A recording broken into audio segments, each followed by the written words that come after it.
Yet another addition to the double pyro meta. Bringing double pyro just got a whole lot easier. It makes a whole lot more sense.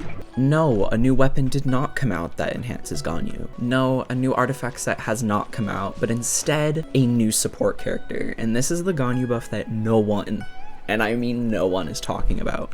Now, why is Dehya, the most controversial character right now, why is she the one that buffs Ganyu? If we're familiar with Ganyu gameplay, we know that we have to make a charge shot to be able to do the most amount of damage. I mean, you could activate your ult, which, by the way, it's 20% damage? I thought it was 15. Okay, so Ganyu gives 20% cryo damage bonus when you activate her ult. She's quite literally a unit within herself. She's got a taunt. This is obviously not the Ganyu buff. This is just like me talking about how OP this character already is and the fact that like she did not need this buff, but it's not something that the devs were probably intentionally doing. I'm gonna explain to you why this duo is absolutely OP. One, it's the fact that I can have Dehya and Bennett on the same team together, and that is because I can secure the double pyro meta, which is increasing my attack by 25%. Two, that Ganyu and Dehya alone wield two elements that can make the most powerful elemental reaction in the game. Now I know what you're thinking, anyone who's meta slave watching this, pretty common for someone to pair a Shungling with a Ganyu, but I just don't see the appeal in having, one, a bear that has a cooldown of 12 seconds that is probably on the field for, what, 6? I don't know. I don't use her enough, but it's not a long time. And I don't love the idea of always having to activate an ult just for some pyro uptime. I mean, it's a 10-second duration. I know this increases with Constellation, but the cooldown is long and I have to charge it up. I mean, it's not ideal. Dehya, on the other hand, I just place a skill down. I'm gonna get that pyro instance, but also my resistance to interruption is increased. Now, if we were to take this into combat, if I place the skill down and I charge up a shot, I'm not getting hit out of it. This is a level 40 Dehya, meaning I have way more potential. I'm using a level 1 talent to mitigate. If I go ahead and head into this Rune Guard battle now and I charge up shots, I'm not getting hit out, while also applying melt reactions such as these. There is so much more that can go into this. So with that being said, let's just go ahead and go over what are going to be some amazing builds for these characters, both for veterans and those who are still new to the game. I got you. Quite literally the most simple set that you can put on Ganyu is this is gonna, this is a set that you can get in the Strongbox. It's something you get from world bosses. This has always been very powerful for Ganyu, especially Melt Ganyu. I know we're looking at the 4-piece set, which is increasing charge attack by a lot, which is good, but we also want to factor in the elemental mastery here, because if we were to have 0 elemental mastery, this means that melt reaction we're getting is not going to deal as much damage. So if we switch over to someone such as Chi-Chi, I mean, this is obviously just to show that it's a cryo character. I don't have as much elemental mastery, so we can see that my increased damage for vaporize and melt, only 9.3%.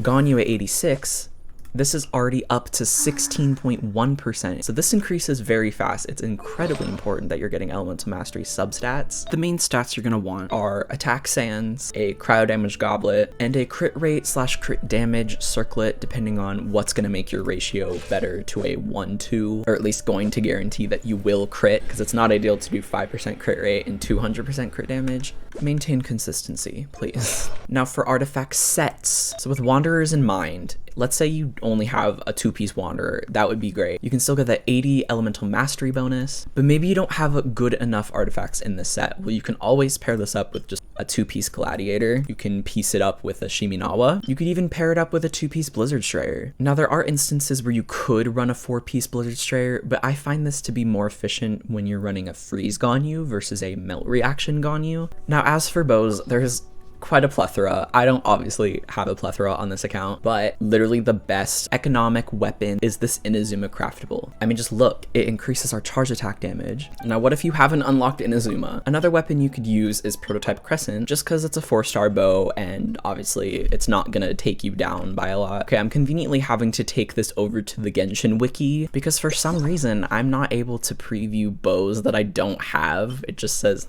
yet to be unlocked, and I can't read anything about it. Okay, never mind, I can't even read anything about it even when I do have it, unless if I had it in my inventory. I feel like this is something they should fix. So with that being said, let's say you got really lucky. Hunter's Path is by far the best bow for her, especially for melt reactions. It's insane because this wasn't even a bow that was meant for her, yet works incredibly well. The bow that was intended for her, however, is obviously still incredibly good. Do, of course, put this on your Ganyu. Plus, it also kind of makes it for like a nice versatile option. Let's say you're not super into the melt all the time and you know, maybe you want like a different type of playstyle, so you want to go with like frozen enemies. This is just the, you know, it's versatile. You can use it for whatever kind of Ganyu you want to make. But also, Amos's bow has the highest base attack. Next one would obviously have to be this. I don't know how to pronounce it, but it's incredibly good. One, because it has a crit damage, you know, substat. Two, just simply just being in combat, your damage is going up 20 to 40%. And the fact that it is a 5-star, so it's also going to have a high base attack versus a 4-star. However, this isn't something I recommend just going out of your way to pull for, because there are better alternatives and ones you literally can just win on the standard banner. But if you somehow have this lying around because maybe you're trying to get a different weapon, clearly really good. Now, on the spectrum of other bows that aren't necessarily on the standard banner but are still good is the Polar Star. This one shares the same base attack with the Amos's bow, but again, not recommended to go out of your way pulling for. It's not in the top 3, I'd say. It does have a really awesome passive. It's increasing your attack all the time, but not significantly as much as we see with Hunter's Path. All right, now let's switch back into Genshin, because obviously you have a Dehya. What do you do with her?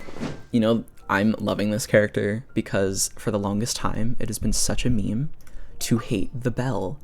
But now the bell has a use, and it honestly goes with her. Not loving the blue. She's got no blue on her, but the other colors, I mean, it works for her. It's almost like this weapon was centered around her. I don't know, I'm kind of excited about it because there was never a use for this, and now there literally is. Luckily, there's a way for me to preview this stuff on Genshin, so we're gonna go over some artifact sets. I'm just gonna scroll around the map and we're just gonna talk about some of them. There are some artifact sets that I feel some people could throw in with what you could build Dehya with, because it's not just one artifact set, but let's obviously keep in mind that she is a standard character and it's not typical that we'll have stuff built specifically for that character. She did get a weapon, which is surprising because like not a lot of the standards ever do. But yeah, this automatically all comes down to playstyle. If you're somehow a DPS Dehya watching this video, I also have some answers for you. But based off the video I'm currently making, which is to do with Ganyu, of course tenacity is gonna be the best because literally just activating her skill is gonna increase everyone's damage on the team, aka Ganyu. However, other artifact sets that I'm not super opposed by, if you're wanting to deal damage like with her burst, if you want to like switch off, have her be sub DPS, be someone who wants to build Dehya outside of just her skill, but you're looking more forward to her burst dealing a lot. After all, her burst isn't like the smallest energy cost either, so there's really no shame in running an emblem set on her. Cooldown's 18 seconds. I mean, it can just be a nice little sub DPS aspect if you want to go with that route, of course. However, if you're kind of wanting to go with more damage coming from her skill and from her reactions in general, this is of course going to increase her fire damage and it's going to increase her melt damage by 15%. But beyond that, if we obviously read right here, using her skill, it's going to increase her pyro damage 50% beyond what its starting point is. But this just means you miss out on this buff right here, which is going to give your team that buff. It all comes down to preference, because maybe you're not looking for one character to be absolutely super powerful on a team. Maybe you kind of want 2 characters to be powerful on a team, and that's honestly fine as well. Now, the substats you'd want to run on this character, it of course would be different if you're wanting to like fully run her DPS, but you know, if we're sticking to mostly this video, even though I've kind of gone on some tangents, if you were to equip that 4-piece of tenacity, you would want to run HP Sands, HP Goblet, HP Circlet, because this is going to give you the most mitigation, less likely to, you know, get interrupted, less likely to die with that Ganyu, less likely to lose in Abyss. But you could change that up. If you are going for Crimson or the energy recharge, you could still, I would still always recommend HP Sands, just always. Because if I was to build this character and kind of want her to deal damage and be an amazing support to the team, I would still want to have a bit of a 50-50, so I can deal damage and I can still mitigate. I would always run an HP Sands. That's just what I recommend. But if you're wanting to deal more damage, you could of course give her some pyro damage bonus. And if you're somehow able to work in a little bit of a ratio there, you could give yourself that crit damage or crit rate goblet, depending on whatever you need.